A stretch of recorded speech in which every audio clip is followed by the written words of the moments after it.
Hello, everyone, and thank you so much for joining us. My name is Julie Gilbert, and I'm with the Association of American Medical Colleges, and I'm really happy to have this panelist here with us today.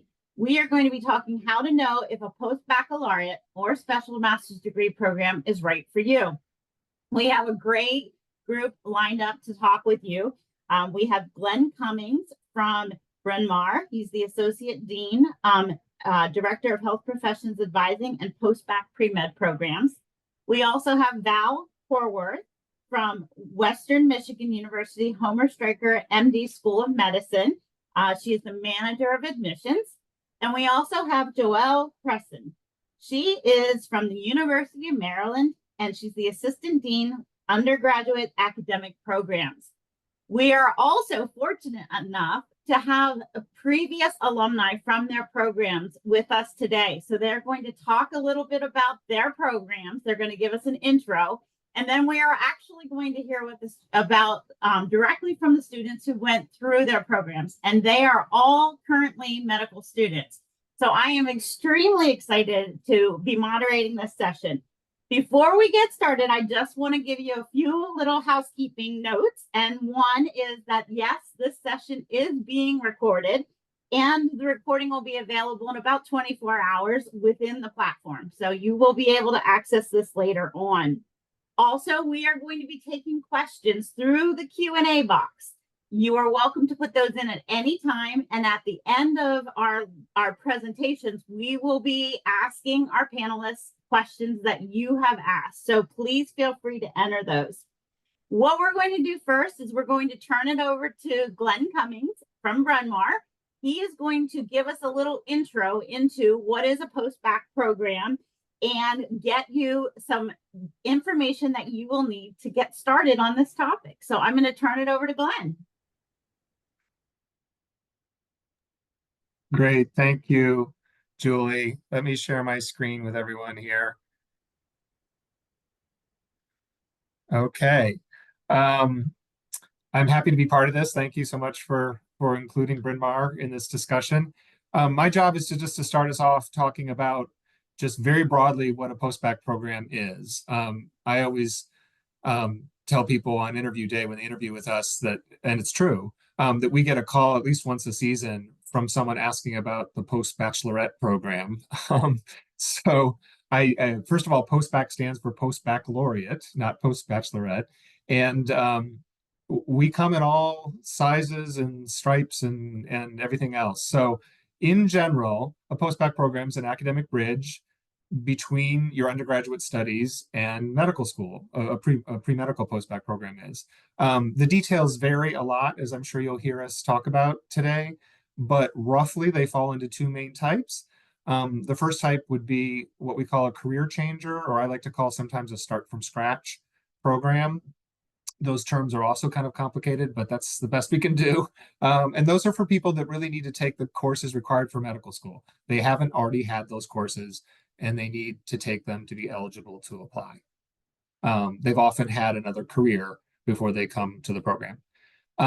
The second type is the academic record enhancer or the grade enhancer type program. And those are for individuals needing to enhance their academic record before after taking some or sometimes all of the pre-medical requirements. Perhaps their academic record just needs a boost and they need to take additional coursework to make themselves competitive. So very broadly, those are the two types. And I just want to talk about those two types in a little more detail, and then we'll each one of us will talk about our programs individually. The Career Changer program, as I said, are really for individuals who were not pre-med in college, at least not in a prolonged way. They might have started with it, but they didn't continue. And these bullet points, again, apply to a lot of Career Changer post-bac programs, but probably not all of them. Our applicants often have work experience since college. That's why they're called a Career Changer program. They often come into the program with some health-related experience already. They usually have a fairly strong academic record, maybe a B+ average or so or higher at their undergraduate in their undergraduate studies. Our programs are 1 to 2 years in length. Some are more structured than others. And we offer the core pre-health curriculum, meaning the biology, general chem, orgo, biochemistry, and physics, and sometimes some math, that you need to be eligible to apply to medical school. We are usually located at undergraduate colleges, and sometimes courses are taken alongside the undergraduates, and sometimes not. Sometimes the postbaccs take the courses in a separate cohort. That might give you a little bit better sense of what a career changer program is. The second type is the academic record enhancer program. As I said, they're for individuals needing to demonstrate more academic strength after taking some or sometimes all of the pre-medical requirements. They can be graduate level courses or undergraduate level.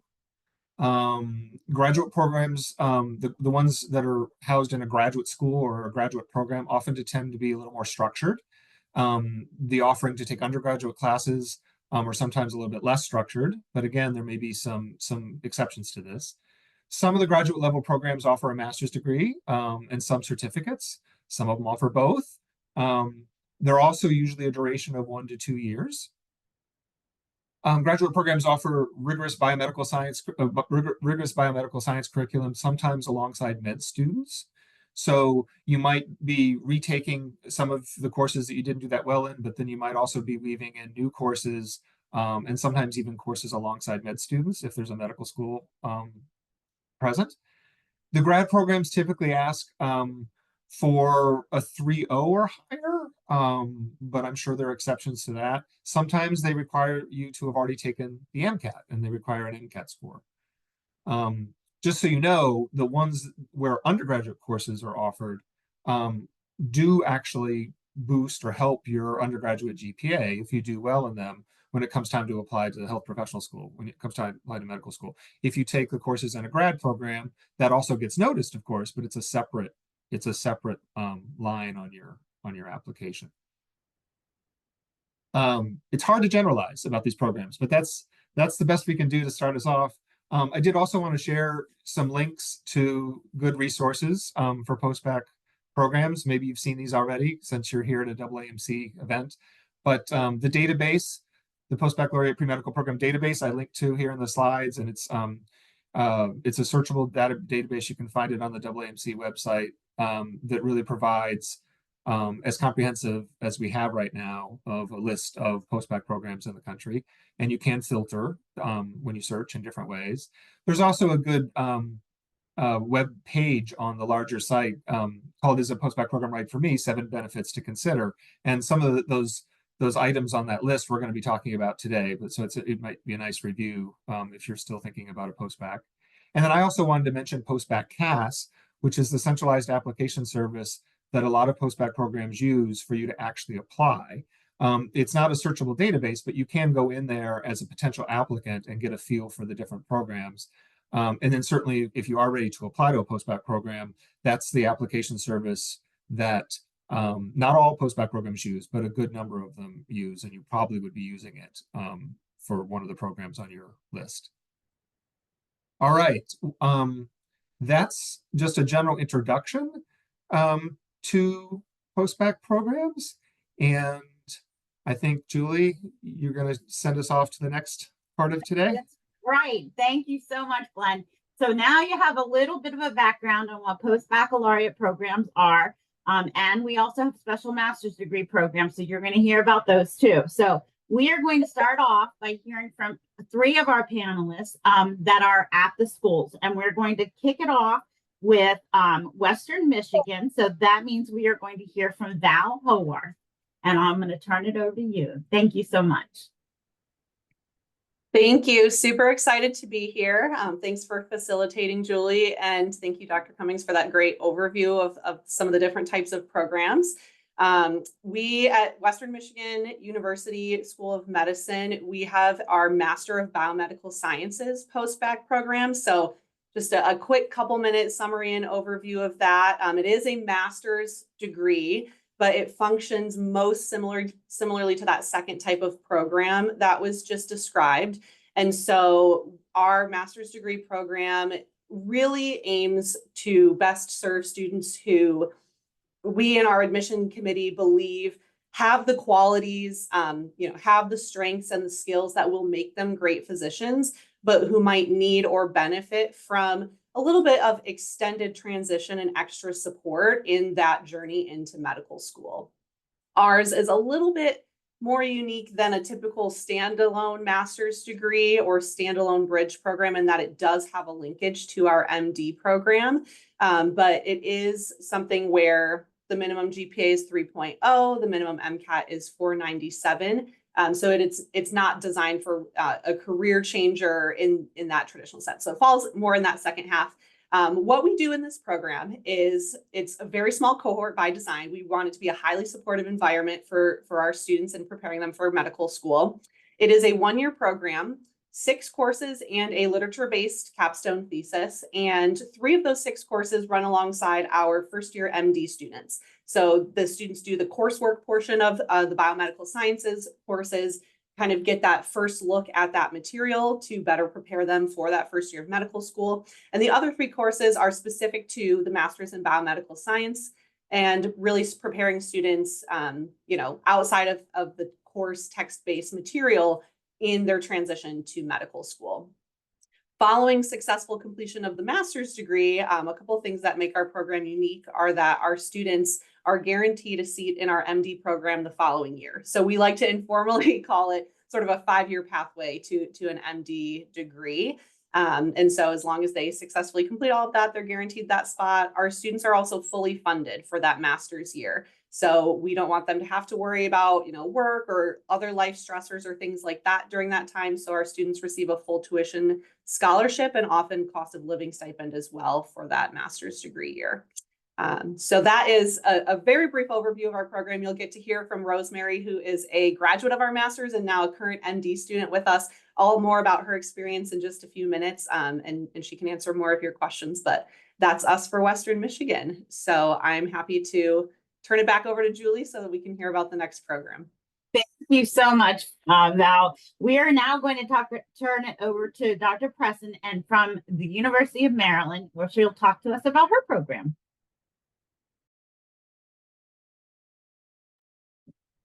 I did the goof and was muted. So thanks everybody for being here. I'm going to tell you a little bit about the Science in the Evening program at the University of Maryland. And this program is kind of at the opposite end from what you just heard from Western Michigan. Science in the Evening is a part-time evening pre-med post-bac program. It's really for students who need undergraduate coursework. And the fact that it's part-time and in the evening, this allows students to take courses in the evening and work during the day, which many students have to do. The program serves both career changers and students who need to improve their academic record, all by taking undergraduate coursework. The program is small, about 100 students or so any semester, maybe 25 people in a class, and the sections are strictly restricted for the Science in the Evening students. So everybody in the room is presumably a grown-up. The courses that are offered, though, are exactly the same ones as any undergraduate at the University of Maryland would take to go to any pre-health professional school. And the students leave Science in the Evening with an undergraduate transcript from the University of Maryland. The curriculum is very flexible. The students take the courses that they need and have the prerequisites for. And I sit down as an advisor with every student and work through their curriculum and determine what their time is going to look like in Science in the Evening. So, and a student who needs all of the courses that we recommend for medical school is part-time. So this is going to take 5 or 6 semesters to prepare for the MCAT and then apply. And so the cost, people are always interested in the cost, but it's a good deal. Science in the Evening charges the University of Maryland in-state per credit tuition rate, which is right now is about $420 a credit. But this is quite a good deal, especially in the DC metropolitan area, because an out-of-state student pays in-state tuition for Science in the Evening courses that they would pay much more as an out-of-state tuition for any other Maryland course. So those are really the salient points of the program. I'm going to be at the booth tomorrow, so anybody wants to stop by and chat, that'd be great. And later you're going to hear from Jesse, who's one of our illustrious alums, and he can tell you a lot more about his experience. Thanks a lot. Thank you so much, Dr. Preston. And now we are going to hear from Dr. Cummings again. We are going to hear about the Bryn Mawr program, and then we are going to hear from students. So let me turn it over to you. Thank you, Julie. I'll be quick. We are the Bryn Mawr Postbac pre-medical program in Bryn Mawr, Pennsylvania, so just outside of Philadelphia. We just celebrated our 50th anniversary in 2022, so we've been around a pretty long time, and we are a career changer program, a one-year career changer program that is focused on, as I said earlier, the type of individual who needs all those requirements for medical school. We occasionally have someone taking pre-dental requirements as well, but it's pretty much a pre-medical program. Our students, well, the cohort is about 65 students, so it's relatively small, and they spend most of their time with each other, with postbacs only. The Bryn Mawr undergraduates, they occasionally cross paths with in lab, but the lectures are all taken with other postbacs only. Students are 22 to 42 in age. It's really a broad range. Some have come out of college recently, so whether they're a true career changer or not is debatable. Others have had significant careers in education. As you'll hear Aaron talk in a minute, our students sometimes come from the military, law, the arts, really other complete finance and the financial world, really from other industries. And something has happened in their life that has made them decide that they really want to become a physician and make that change. So since it is such a big change for a lot of them, there's a lot of support, a lot of advising. There are two of us that are devoted to the path they go through in terms of academic success, and then also coaching them, getting them ready to apply to medical school. So they have two advisors that they're working with, myself being one of them.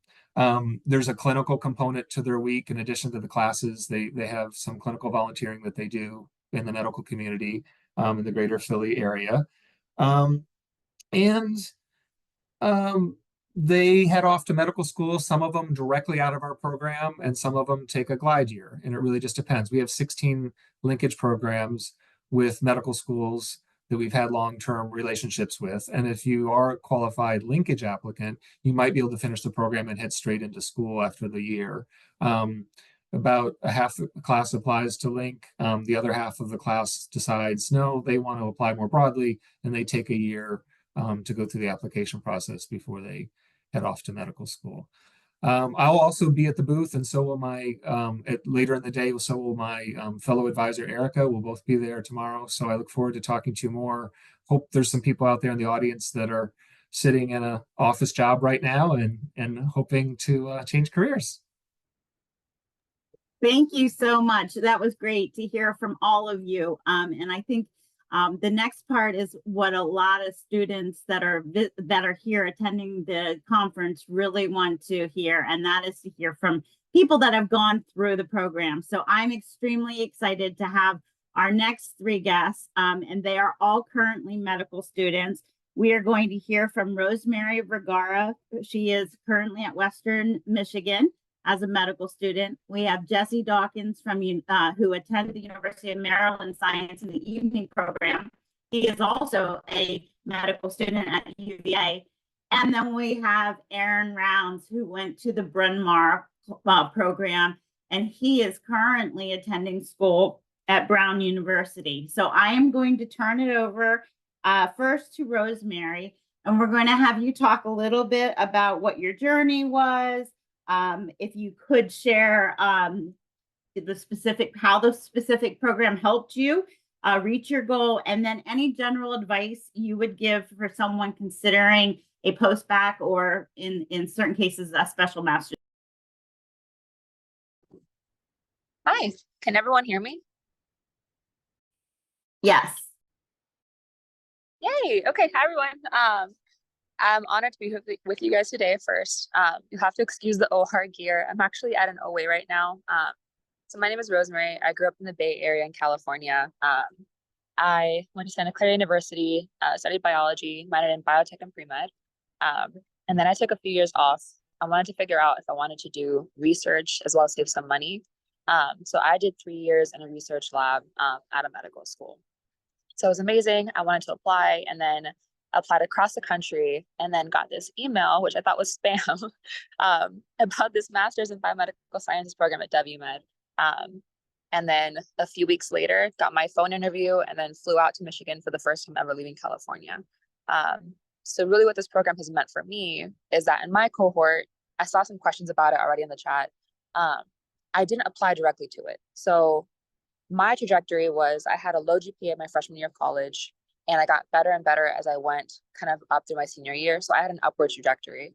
I had an average MCAT score, but really what it was is that I didn't have the greatest skills to study and really understand what it would look like to be in medical school. So that's kind of what this master's is geared for. It's for people who are very serious about doing medical school. And the way that it was kind of presented to me by the old program director, Dr. Garrow, was that it's really a chance to focus and really show and prove yourself that you can make it in med school. So my cohort was only 3 students. The cohort before me was only 6 students. And so you're taking classes with the first year medical students.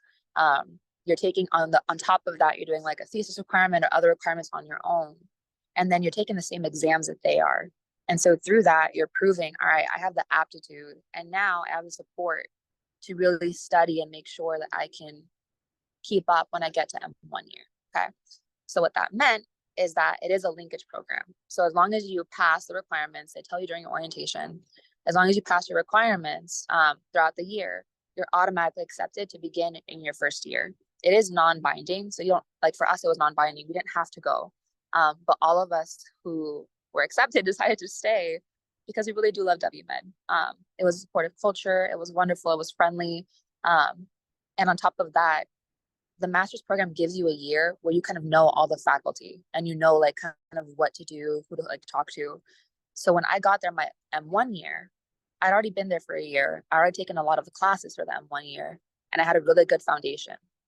So that meant while a lot of my classmates were barely getting used to the traditional route of like kind of getting to the classes and being medical school, I was able to work on case reports and get involved in research early and really feel comfortable like taking on like outside internships during my medical school time.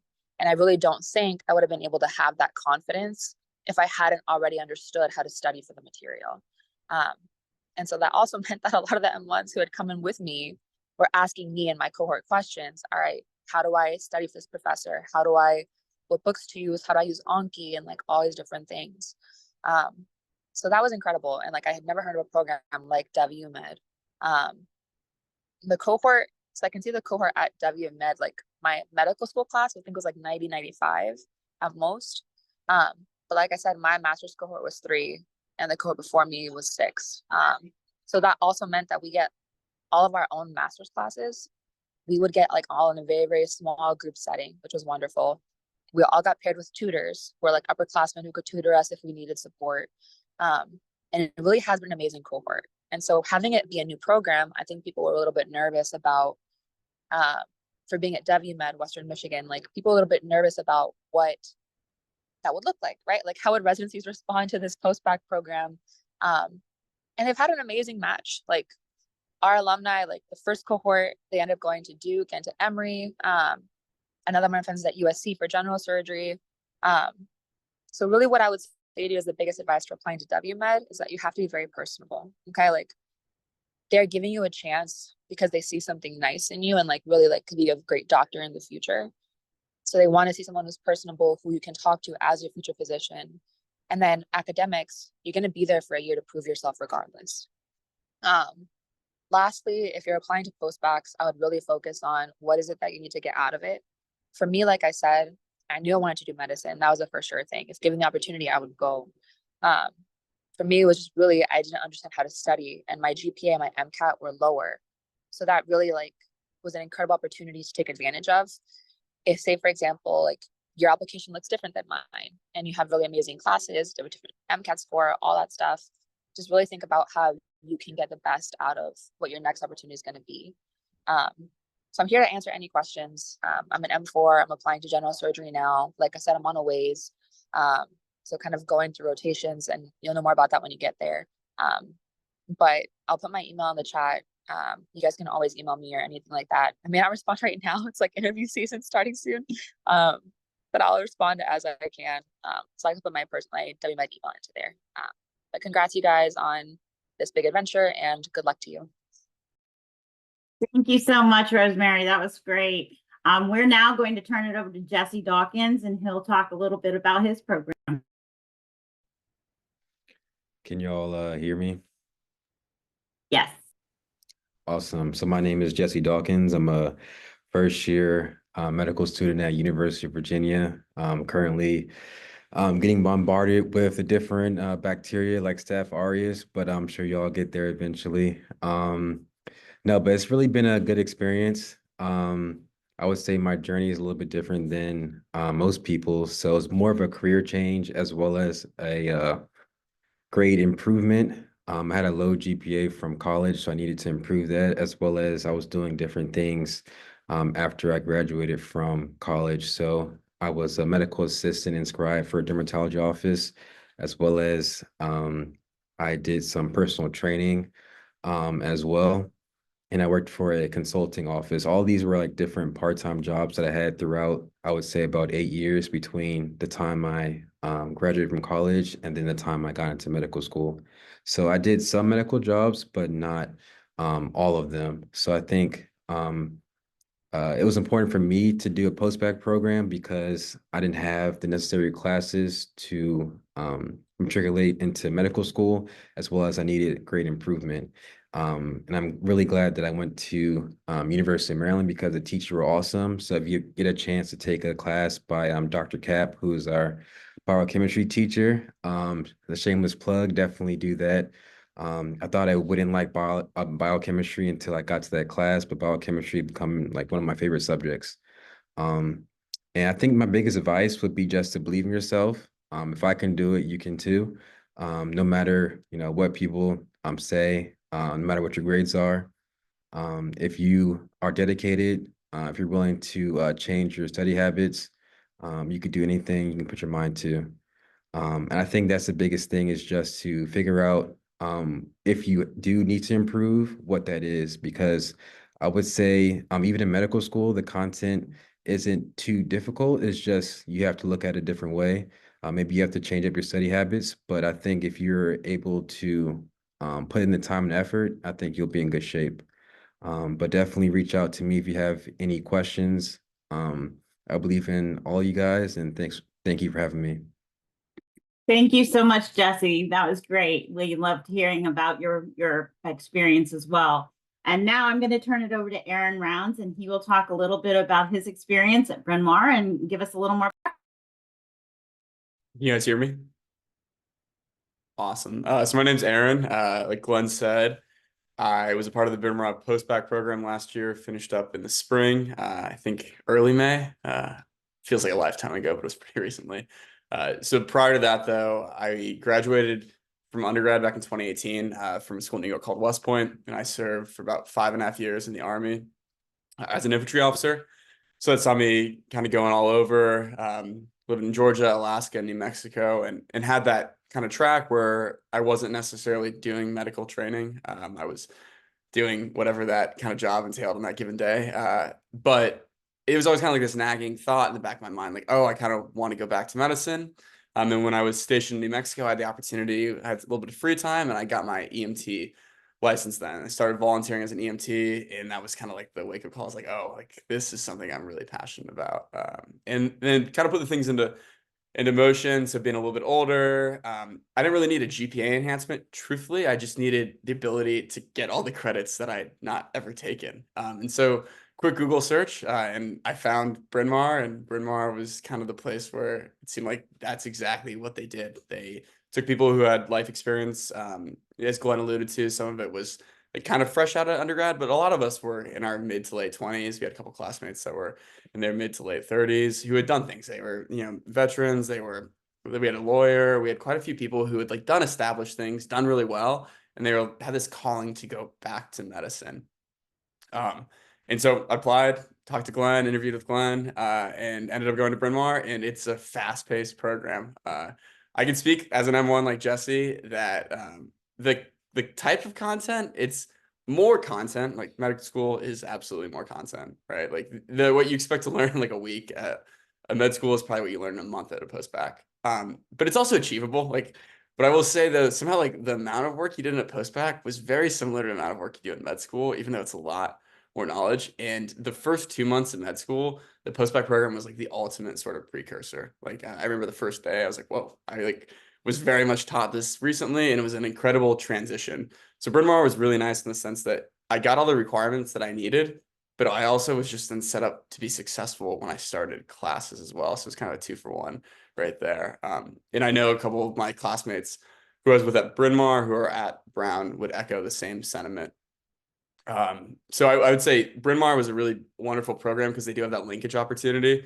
So if you're a little bit older and you don't want to take that glide year, or you don't find an opportunity to go straight from undergrad, or from your linkage or whatever the post-bac program is on, it gave you the chance to kind of think, okay, there's a set number of schools that I could potentially apply to straight from the post-bac program. And I think Bryn Mawr is somewhat unique in that capacity, where if you are a bit older and you don't want to necessarily take that year, you can have that opportunity not to.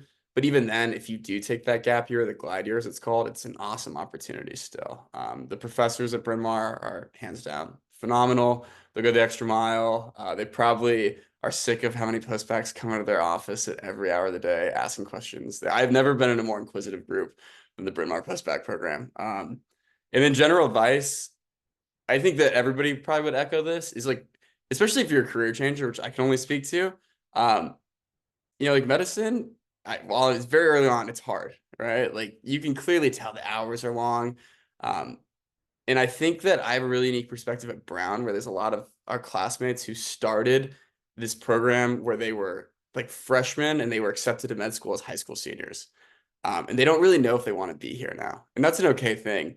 But the post-bac program is an awesome opportunity, like as an affirmation to know like this is what you want to do. And if you're going down this route, whether it's a career change or a GPA enhancement, it's an amazing opportunity. But it's also not one that like you should take lightly. Like think like kind of, I had to like do this and like search my core to see, is this what I really want to do? And I'm really happy to like say that I've never had any doubts about this in terms of making the right choice. There's been doubts in terms of, man, these are like some really long nights, but I think that's a big consideration is you like think about programs, think about your motivations to get there. And I know people love, the thought of going to medicine, but it is, you do have to sacrifice a good bit, which is exciting, not a bad thing, but it's exciting. And that's really all I have.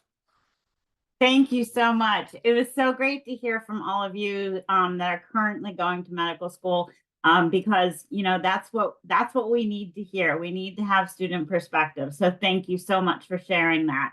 What we're going to do is we're going to move into some questions that have come in. I'm sure we're not going to be able to get to them all, but as all three of the school professionals have said, they will all have booths tomorrow at the fair. And we encourage you to come back and talk to them individually if your questions are not answered. The first question I'm going to send to Dr. Cummings is, for someone who completed the prerequisites and looking forward to boost their GPA, how do you choose between an undergraduate or graduate post-baccalaureate program? Well, thank you for the question. Since I run a career changer program, I may not be the best person to ask that. I know I presented the material at the beginning, but I bet my colleagues that actually work with grade enhancements, sometimes at least, might be able to answer that better. I don't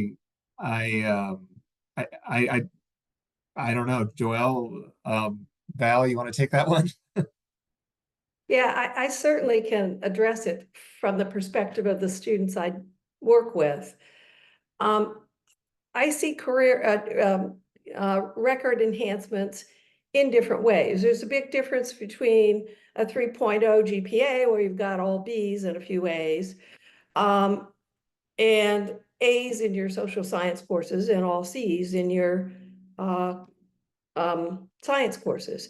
So to me, if your grades are low in your chemistry courses and you've got straight C's, to me, I would not consider a special master's because that's not going to change your undergraduate transcript. And there's a lot of debate about, do you retake all those courses? I've got my own view of that. To me, a special master's program is really good for someone like Rosemary. Had one difficult year, everything else was really good, or has solid B's, or a 3.1, without those C's and C minuses in Gen Chem and Orgo. So to me, that's a big distinction in terms of what direction you go in. Thank you for that. The next question, Val, I'm going to give this to you because it's specific to your program. Can you tell us how many students are accepted into the Western Michigan MBS program? Yeah, so it varies a little bit each year. We typically aim for up to 10 students per year for that cohort. And then we have seen, because it is able to be so individualized, we have seen extreme success rates with students who are able to complete the master's program and then continue and matriculate into our MD program. Great, thank you. And Dr. Preston, are any science in the evening courses available online at your school? Very rarely. Once in a while, we'll have an elective course where the instructor, lives out in the boonies relative to College Park, but the basic courses are all in person. Thank you. And Rosemary, this question's for you. While you were part of the Western Michigan program, did you work while you were taking classes? And if you didn't, then do you know anyone who did? So WMed was a little bit different. Like they said, it's a 1-year fully funded master's. So that meant that I had money also. I personally took out some loans in order to live and not work. But the best advice that I got from my advisor was I had the luxury of not being able to work and being okay on that student salary. So he was like, live humbly for a year and really take that time to prove that you can be here. This is your one shot. And so I took it. And so no one in my cohort had a job. I think one of us had like a part-time online job. So I'm not saying it's impossible. That just wasn't what I chose to do. I really wanted to focus, and it's not easy. It's an intensive 1-year course of really showing you can know all the medical school curriculum. So that was really, really important. And that financial aid for that year made a huge difference. I don't think I could have done the program regardless of that. Thank you for that. Dr. Cummings, this question's for you. For career changers, do you recommend taking any prerequisites at a community college before attending a post-bac if you're transitioning from a career in the humanities? Well, that's a great question.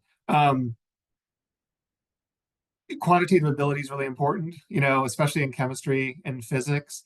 And so depending on an applicant's background in college or really the level of math they might have had as far back as high school, it is sometimes helpful to do a course in math in some way. We usually advise people to do up through pre-calculus, make sure they've kind of brushed up through pre-calculus. Our program doesn't require you to have a background in calculus. I mean, our physics class is not calc based or anything, but to at least brush up on that. And sometimes if you were an undergraduate that focused on the humanities and your knowledge is quite rusty, that would be the thing that I would recommend you do either at a community college or sometimes even virtually and online. We've had people do a class before they start the program, and that can really help the adjustment to chemistry when they arrive. We have 2 more questions. This one's for Jesse, and then the last one's going to be for Aaron. Jesse, the question is, did you look to a number of different programs before you chose the University of Maryland's program, or was there a specific reason that was a program of particular interest? I looked at a few programs, but it was a combination of reasons why I chose Maryland. First, it was pretty close to my house, so I think that was convenient for me. I was working at the time while I was in class, so I did like the aspect of it being in the evening so I could continue with my job and have a source of income. The third reason was, of course, the quality of education and the educators at Maryland. I think once you get to sit down with your teachers, you really appreciate being there. And then I guess the last one is retrospectively, in terms of just seeing how it helped me today. I think one of the panelists mentioned how what you learn maybe in a week or in a month, you learn maybe in a week in medical school. I feel like that could not be more accurate. So I feel like it prepared me really well for medical school. So I'm very happy that I did that. So if you've been out of school for a while, because biochemistry, biology doesn't go away, you'll need in medical school. Definitely consider doing a post-bac program. And I can only speak for Maryland. I think they do an awesome job preparing you for medical school. Thank you for that. And Aaron, the last question's for you. When you did your undergraduate studies, were you thinking about medicine at all? And if not, how did that come about that you actually went into the military and then decided to go back into medicine? Yes, so I can pretty confidently say I was not thinking about medicine too much. So going to West Point, there was a 5-year service commitment that was associated with going there. So if I really wanted to go into medicine, I knew it was going to be on hold regardless. And for me, a big aspect of it, and I can maybe speak to people who are coming from industries like the military, who may be like firefighters, something like that. I was really nervous about leaving the military and finding a job or profession that felt like I was a part of a larger community. I had friends that had left and gone into consulting, gone into like other sectors, whether it was gone to business school, and they all felt like they were kind of missing something. And I was lucky enough that I had a couple of mentors that I'd gone to school with, who I had known, who had gone back and gone to medical school.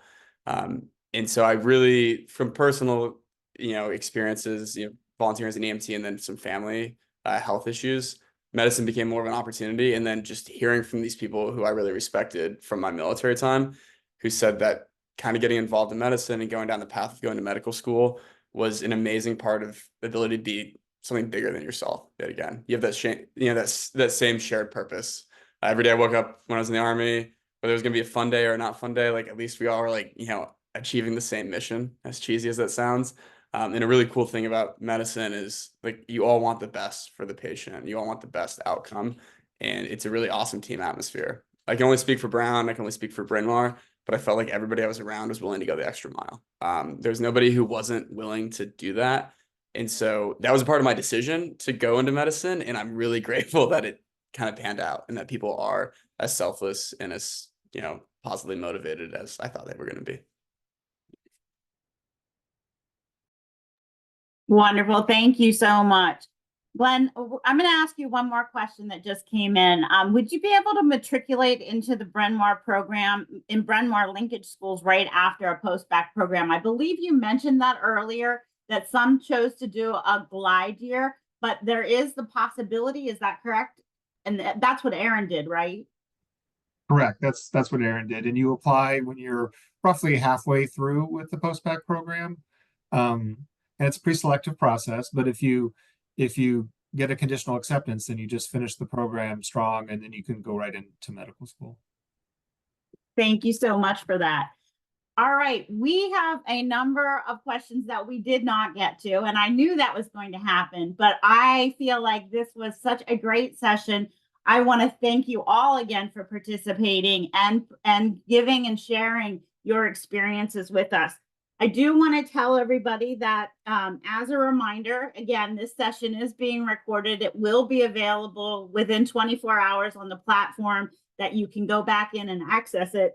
Additionally, we have another session coming up at 4:30, which is called All About the MD PhD Pathway and Physician Scientist Career. So we invite you to join that. And then last but not least is that if you're here today, we're so happy that you're taking a part of this programming. But tomorrow you are going to get to talk to a lot more people. And we encourage you to come back from 11 a.m. to 7 p.m. Eastern. Stop by all the booths. We have over 100 booths for medical schools, post-bac programs, and special master's degree programs. We also have advisors that are going to be here at a booth. The AAMC staff will be here. You can talk to all of us. And you can also find and talk with some students tomorrow as well. So we do really appreciate you coming, and we appreciate everybody's time here today. Thank you so much. And I hope everybody has a great day.